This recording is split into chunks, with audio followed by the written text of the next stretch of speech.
Garudíssimo na voz, ainda e outra vez, e mais uma vez, e sejam bem-vindos de novo pela primeira vez, pela 3,4 vez. Divirtam-se, sentem-se, fiquem de pé, de cabeça para baixo, pendurados na janela, aonde for. Vamos falar mais um pouco sobre notas fantasia. Eu gosto de falar de notas fantasia, tá? Eu acho divertido.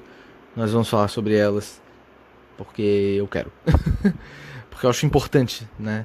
É um ponto que cruza a química com o que os resenhistas fazem, né? Esse nariz treinado, mas que não sabe a química da coisa, e ao mesmo tempo o efeito dessa química no marketing, por um lado, né? Pirâmide olfativa é marketing, né? O perfume poderia ser vendido sem falar nunca da pirâmide olfativa, só botar ali o frasco e falar, olha, é bom, cheire, né? Prove e é bom. Então cruza-se o marketing, cruza-se a arte, né, os efeitos técnicos para impressionar, para causar uma reação, um sentimento, uma reflexão. Cruza-se a técnica dos resenhistas e o conhecimento científico, vamos dizer assim, né? E aí eu gostaria de falar de uma construção que eu acho muito divertida, que é a construção das notas ozônicas, né? Que é muito interessante, porque quando tem, né, um perfume ozônico. Como assim um perfume? Tem ozônio dentro do perfume? O3, três oxigênios ligados, que é uma ligação instável, não é estável. Ou seja, ela se rompe, né? Ah, como que faz isso? Como é que eu vou envasar num frasco de perfume ar limpo depois da tempestade? Que tem muito ozônio, né? Quando rola a tempestade que tem raio, especialmente raio. Os raios fazem com que esses oxigênios consigam se associar e formar o ozônio. E como o ozônio é fortemente bactericida, e depois ele se rompe devido à instabilidade e libera muito oxigênio, né, acaba fazendo muito oxigênio livre no ar, a gente tem essa sensação de o ar estar mais limpo, mais leve depois de uma tempestade por causa disso, né? É por causa dessa característica. Então, como é que eu vou pegar, né? Ar limpo, leve, depois da tempestade, enfiado no frasco de perfume e vender. Isso não existe, né? Isso não é assim que se faz. Ou, é um perfume com notas marinhas. Eu peguei água do mar e botei dentro do perfume. Não, né? Evidentemente não é assim que se faz, né? São notas fantasia, que tentam evocar sensações, associações de ideias, de memórias, sensações táteis também, percepções, né? É tudo um grande jogo de evocação. Fenômenos atmosféricos vão passar por aí, né? São fantasias bem abstratas, evidentemente, e bem modernas, né? Não me consta, eu precisaria estudar melhor, não tomem a minha palavra que eu vou dizer agora, mas não me consta que houvesse perfumes ozônicos marinhos em 1935. Tá? Então, é uma invenção mais atual, né? Tem muito a ver com os avanços da química. A química que é uma ciência. Gostaria que, né, todo mundo se desse conta, todos nós nos dessemos conta de que a química é uma ciência muito moderna. Ela não tem 150 anos. Se tiver, não tem 200. É uma ciência muito moderna. Como a psicologia é uma ciência muito moderna. Como a linguística é uma ciência muito moderna. A matemática, como nós praticamos hoje, é muito moderna. É desse período. Né? É dos últimos 150, 200 anos.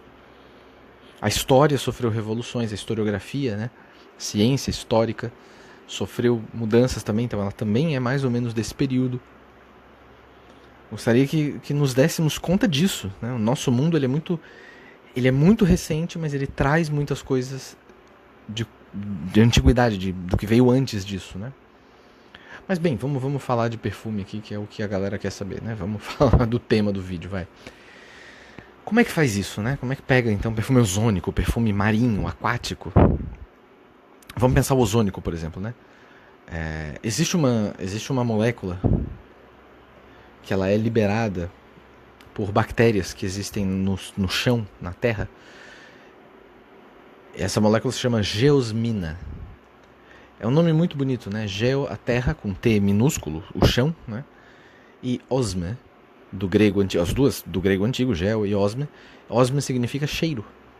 Geosmina é literalmente cheiro de terra. É uma palavra muito bonita. Geosmina. Tem que agora fazer uma piada muito horrorosa. tem que criar os geosmano, né? Não, sacanagem, piada ruim, eu sei. Geosmina, então, é um nome muito bom, assim, muito transparente pra gente pensar os termos, né? Da perfumaria, da química, as palavras no geral. Ela é feita pelas bactérias, geralmente eu não me lembro se é família que chama, classe, agora não me recordo como é que funciona as ordens da classificação, mas acho que é família que se chama Streptomyces, né? Com Y ali, myces. O que vocês já sabem que é com C, né? Streptomyces. E esse mi é com Y, não é com I. É com Y. Streptomyces.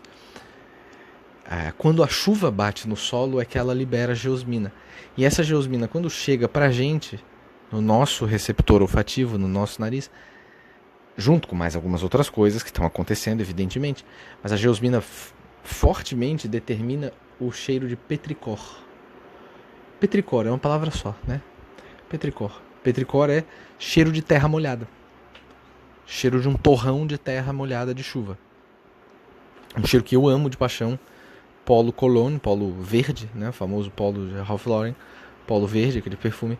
Tem esse cheiro, tem cheiro de petricor. Se quiserem uma lição de cheiro de petricor, é o Polo Cologne. Especialmente se encontrarem lotes antigos, né? Que ele era um troço nuclear Chernobyl, né? A pessoa borrifava aqui, o padeiro a 1 quilômetro da minha casa reclamava, né? É uma coisa impressionante aquele perfume, né? Acho que se você borrifar no ambiente, assim, umas 10 borrifadas, não vem nem insetos, né? Porque o negócio... Ou vem por causa do cheiro muito natural de petricor, né? Um cheiro muito, muito bom. Eu gosto, né? Vou falar que é muito bom porque eu gosto. Eu acho um cheiro maravilhoso. Gosto da chuva também, quando dá o cheiro. Não é só no perfume que eu gosto desse cheiro. Eu gosto desse cheiro na vida, né? Mas bem, em perfumaria, a geosmina, quando é usada, se for ser usada, é usada em concentrações de... Vocês não têm noção do tamanho que é. Em concentrações de você dividir 1% do concentrado, de novo, né? O que eu sempre falo. O meu frasco é um eau de parfum, são 20 gramas ou 20 ml, enfim, vamos fingir que são ml. São 20 ml de concentrado de coisa que causa cheiro e os outros 80 ml é álcool que vai preservar o concentrado e que vai levar esse concentrado para minha pele quando eu borrifar, né? Quando eu apertar o atomizador ali. Senão não vai funcionar o perfume. Vai ficar muito concentrado, vai causar alergia, etc. Então, nesses 20%, nesses 20 ml, eu vou pegar 1%, vou pegar 1 ml e vou dividir na casa de 100 mil a 1 milhão. Certo?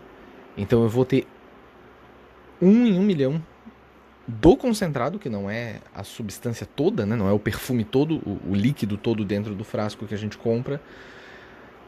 Eu vou pegar esse 1% de concentrado, vou dividir qualquer coisa entre 100 mil e 1 milhão, e é essa quantidade que eu vou colocar de geosmina, de coisa petricor, né? De coisa que tem cheiro de terra molhada.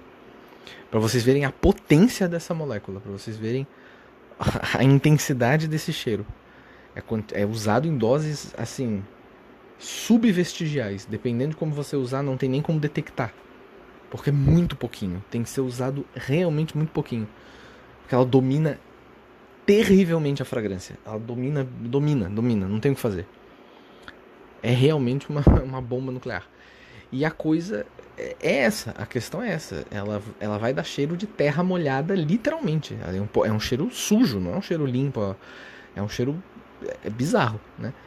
Mais usado nessas dosagens ridiculamente minúsculas, ela causa uma impressão de umidade, de ar fresco, de ar até puro, né? Notas ozônicas, né? Notas de litoral, né? Notas de lavanderia, de roupa limpa, né? Sei lá. Mas notas litorâneas, né? Notas que dão esse cheiro de ar limpo. Famoso Cologne e derivados dele. Derivados nos dois sentidos, né? Coisas que se faz com o próprio Cologne, mas também outras moléculas que outras empresas começaram a pesquisar e desenvolver por causa do surgimento do Cologne. Cologne usado em doses pequenas, né? O erro de alguns perfumes, inclusive perfumes designer e tal, não são erros de contratipos ou coisa assim, pelo menos não originalmente, né? O erro de muitos desses perfumes, designers e tal, é colocar cologne demais. Cologne é um cheiro... Muita gente fala clara de ovo, eu sinto cheiro de ostra. Talvez por estar familiarizado, não sei. Né? Mas eu sinto cheiro de ostra. É um cheiro, né, meio carregado, assim, né? Acho que muita gente não quer no perfume. Mas em doses bem pequenas, mas não tão pequenas quanto a geosmina, né? Mas tem que ser bem pequena também, bem controlada. O cologne pode dar um frescor, assim, úmido, de um jeito assim que lembra um melão mais suculento do que saboroso, né? Praticamente uma água de melão, assim, uma coisa... A água que sai do melão, né? Uma coisa assim bem suave, bem úmida, divertida até. E algumas pessoas poderiam dizer até metálico, né? Uma coisa limpa, brilhante. Isso em doses bem pequenas. O que se usa também são aldeídos, né? Acabam se usando aldeídos C11, C12, que dão uma sensação de limpeza, de brilho, de ozônio mesmo, né? Dessa coisa do ar limpo. Eles têm um caráter assim, tipo de bebida gaseificada, sabe? Aquela coisa de um frescor que é bem penetrante, né? Que é bem invasivo, que você sente de cara. Quando tem no perfume, você sente. E eu diria até cítrico metálico, assim, como se fosse uma coisa, como se fosse um limão de metal, né? Mas assim, não é cheiro de limão, tá? E metal muitas vezes não tem cheiro também. Então, né, aqui é uma descrição tão fantasia quanto o efeito, né, desses aldeídos aí no perfume. Aldeídos que foram as grandes estrelas do Chanel número 5, né? Que se mantém, né? O Chanel número 5 dá aquela coisa frisante, né? Aquela coisa borbulhante, espumosa do perfume. Geralmente em perfumes mais atuais, né? O Chanel número 5 é bastante antigo. Em perfumes mais atuais, mais moderninhos, se usa em quantidades menores para dar uma sensação de eletricidade, assim, de uma coisa energizante e pura, né? Uma coisa de pureza, de limpeza, de higiene, não higiene de cheiro de sabonete e tal, mas uma coisa que tá limpa, né? Uma coisa que não tá suja, que não tem um cheiro animálico, que não tem um cheiro salgado. Tem um cheiro mais limpo, mais puro.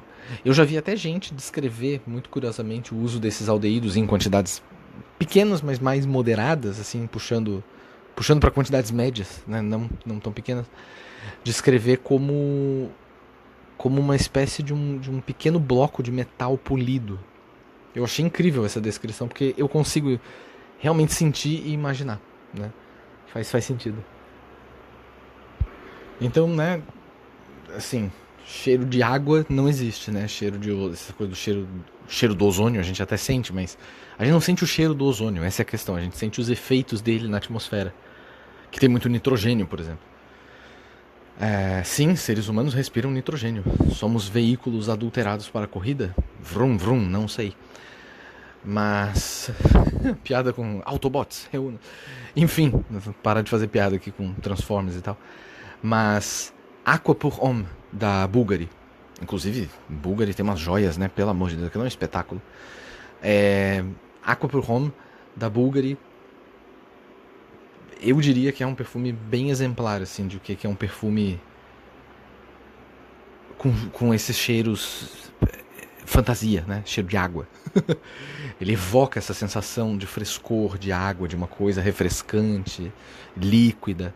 É muito interessante. É um perfume muito bacana. Muito bacana mesmo.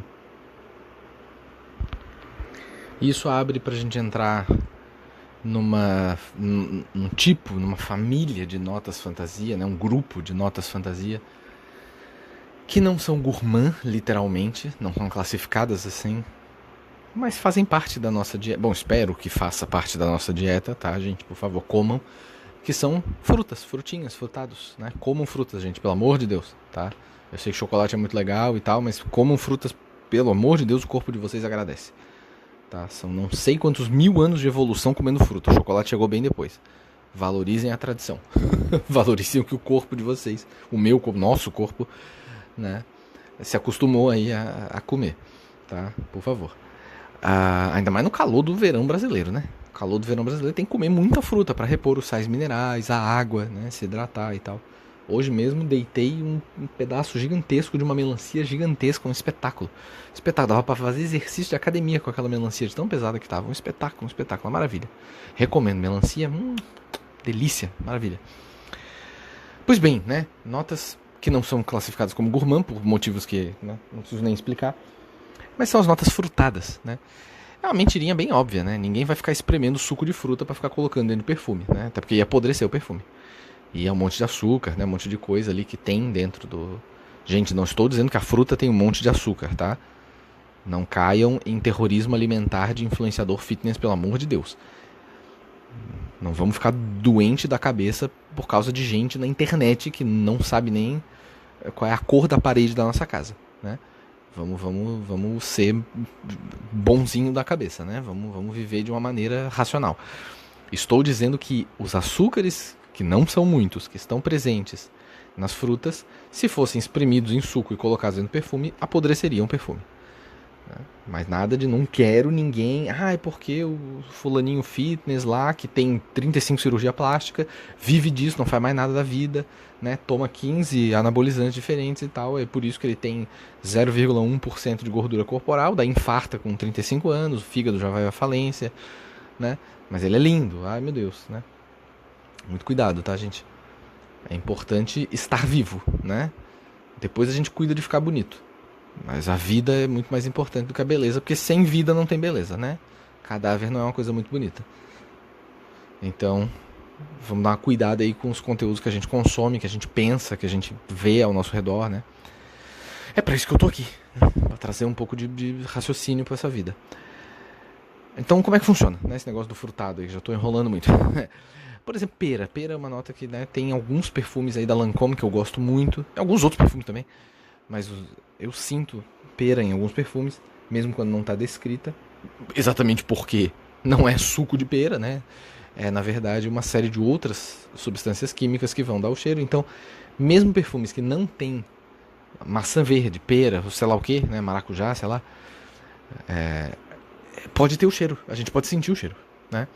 Então, pera, que é uma das que eu gosto muito, é construída, né? Totalmente sintética, totalmente construída. É uma maravilha, né? No caso específico da pera, uma pera assim suculenta, mais com uma casca crocante, né, mais fresca, ela é muito aldeído C14, que é a 1-decalactona gama, né, ou gama 1-decalactona, enfim, né, a ordem do grego ali, eu acho que é como prefixo, na verdade, a forma correta. Só que sozinho esse aldeído, sozinha essa molécula, ela tem um cheiro de pêssego, na verdade. Um pêssego. Imaginem um pêssego gorduroso, né? Imagina um pêssego gorduroso com característica de coco, porque o coco também tem gordura, né? Alguma coisa nesse sentido, assim. Então não vai dar pera, né? Mas aí se a gente mistura um acetato de benzila, por exemplo, já vai puxar para uma coisa um pouco mais floral, vai dar uma controlada, né? E vai ficar doce, assim, e vai puxar para uma coisa mais floral. A gente pode botar uma pitadinha de óleo de gálbano ou de metilionona, que vai dar aquele cheiro seco da violeta, da folha da violeta, né? Vai dar um efeito esverdeado, assim, de fruta verde, de uma fruta que tem a cor verde, né? E vai adicionar características da casca da fruta, de um certo amargor, uma certa travosidade, né, no palato. E um edione generoso, para dar suculência e para dar uma certa abertura luminosa, uma coisa mais difusa, mais ensolarada, mais aberta, né? A fruta ali no meio da floresta, com o sol batendo. Acredite se quiser, parece uma descrição muito poética, mas a gente sente, né? A gente sente.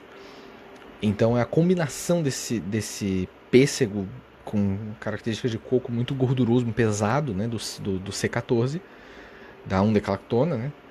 Com essa crocância verde desses modificadores, né?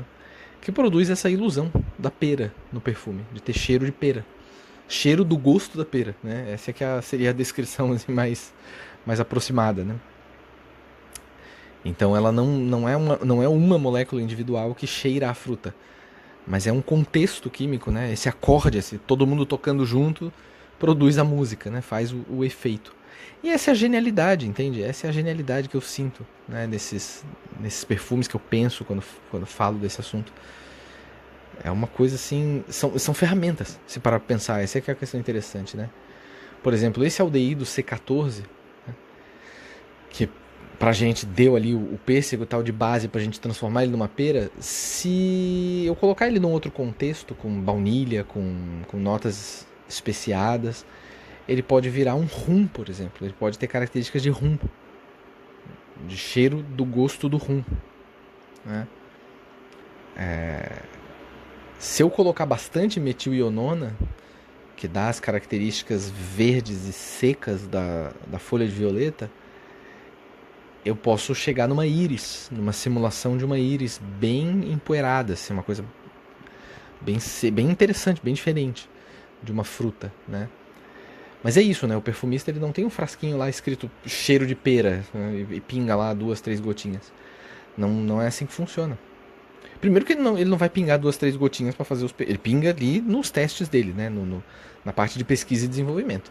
Agora a empresa que fabrica mesmo são tonéis, né? É quilos e quilos, um monte de tubo, é tudo automatizado. É um processo bem automatizado, bem seguro, inclusive bem automatizado, bem laboratorial, né? A ideia é essa, que todos os frascos tenham sempre o mesmo cheiro, né? Que você não, não compre um perfume de um segundo lote, de um terceiro lote, e venha outro cheiro e você fica, oh meu Deus, cadê aquele perfume que eu gostava? Né? Aí quebrou as pernas, né? Aí complicou a situação. Uma nota fantasia também, como a gente já sabe que as notas frutadas são fantasia, que tá muito em alta ultimamente, né, gente? É a manga, né? Manga, manga aqui, manga ali, né? Perfume esse, dessa marca, aquele, daquela, tal. E o contratipo esse, o contratipo aquele. Bom, a manga atingiu essa popularidade, eu acho que ela tem a ver com uma certa exuberância, né? Uma fruta que é suculenta, que é doce, que tem uma cor muito chamativa e que lembra os países tropicais. Então acho que tem muito a ver também com a economia, né? Com essa situação da cultura, turismo. Temos que pensar muito bem, né? Mas tem um cheiro bom também, né? Manga também. Eu gosto de manga também. Gosto de pera, gosto de manga. Gosto de frutas, algumas. Então, o que acontece, né? Não tem absoluto de manga, óleo essencial de manga. Pelo menos não para perfumaria, né? Então, pode até ser que exista aí alguma coisa alternativa, mas na perfumaria não é isso que vai causar a manga, né? O que vai ser usado são lactonas, né, que vão dar uma característica assim mais exuberante, mais gordurosa, mais cheia, né? Então, por exemplo, gama-decalactona e também gama-octalactona, né? Elas vão dar um cheiro, de novo, de pêssego, coco ali, né? Aquela coisa puxando ali para um pêssego gordurento, assim, pesado, muito pesado. Para dar o corpo, para dar essa coisa cremosa e até doce, né, da polpa da manga, que vai ser a base para fazer essa construção. A octalactona, a gama octalactona, ela já tem uma característica mais muito curiosamente, de nozes por um lado e de leitosa por outro. Quer dizer, uma coisa vai puxar a cremosidade, vai dar e ao mesmo tempo vai dar uma controlada no doce. Por causa das nozes e tal, essa característica um pouco mais fechada, né? Mais amargosinha, de leve, assim. Vai dar uma controlada, né? E essa é a sacada. É jogar com o realismo, né? Com a percepção de realismo. Como um quadro muito bem pintado, na verdade, não é uma fotografia. Ele é um jogo de posicionamento das cores ali, né? De saturação, sombreamento e tal. Para dar a percepção de profundidade. E eu acrescentaria talvez acetato de fenila também para dar uma leve sensação de fermentado da fruta madura.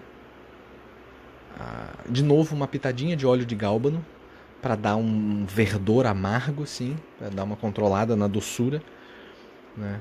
Ou talvez algum óleo feito, um extrato feito de folhas de figueira, também daria para usar, para controlar um pouco a doçura, para dar uma sensação de casca talvez nessa manga, né?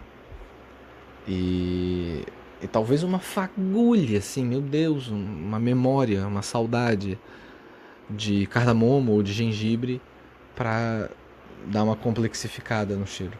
Mas é também assim, meu Deus, né? Só um 0,000 nada também, só para ele controlar algumas características das duas lactonas, né? Então é aquela coisa, quando sente a manga, né, no perfume, não é a fruta, né? É na verdade essa conjunção de coisas que trabalha com uma fantasia geográfica e hedonista, né, do prazer dos ricos de irem para os países tropicais e usufruírem das suas frutas exuberantes e a sua população, né, e tal, e os seus produtos alimentícios que são exportados. Tem que ver isso aí, né? As coisas não são tão simples. Como eu sempre digo, o mundo não começou semana passada, né? A história determina todas as coisas. É preciso que a gente cuide muito, tá, gente? Cuidar mesmo, assim, cuidar mesmo. Chás, né? Notas de chá. Chá verde, chá preto, champanhe, eu já vi, né, em perfume. São fantasias. E são notas fantasia, muitas vezes, sobre nem tanto o cheiro, né? Mas sobre a evocação da sensação, né? Mas tem um pouco do cheiro, claro. Não vai ser completamente dissociado do cheiro, porque nós estamos falando de perfume, né? Mas é mais a ideia dessas bebidas, né? E se usa edione, dimetilsulfídio, né? Sulfídeo de dimetila, doses pequenas dessas coisas, né? O sulfídeo de dimetila em doses altas ele tem cheiro de repolho cozido, assim, é a coisa mais engraçada. Mas em pouquinhas quantidades ele tem uma característica de folha esmagada, assim, é bem interessante. Bastante edione, né? Citral, que dá um certo cheiro como se o limão fosse uma grama. Eu acho muito interessante citral também. Então por aí vai, né? Tem uma série de técnicas. Enfim, é como se... Para fazer uma analogia com aquela da música, né? Mas tentar outra arte, tentar uma outra analogia, é como se a química que o perfumista, da qual o perfumista dispõe, fosse as características da linguagem. É uma linguagem das línguas humanas, né? Uma língua verbal que possui palavras assim, possui fonemas assim, possui essas regras de sintaxe, né? Da ordem das palavras na frase. E o perfume, quando a gente sente, fosse um livro bem escrito. Ele parte daquelas características controladas, mas ele compõe alguma coisa que a gente nem percebe aquelas características, né? A grande arte do perfumista é uma arte da enganação, como de boa parte dos artistas, né? É uma arte da enganação, mas é uma enganação pro bem, é uma enganação boa. Então, eu deixo aqui essa reflexão, né? As notas fantasia. Existem mais. Eu quero ver se trago da madeira de guaiaco também e tal. Mas vamos ver, né? Tem outras coisas importantes para debater também. Essas notas fantasias não são urgentes. Então talvez fique para uma ocasião mais para frente. Muito obrigado pela escuta.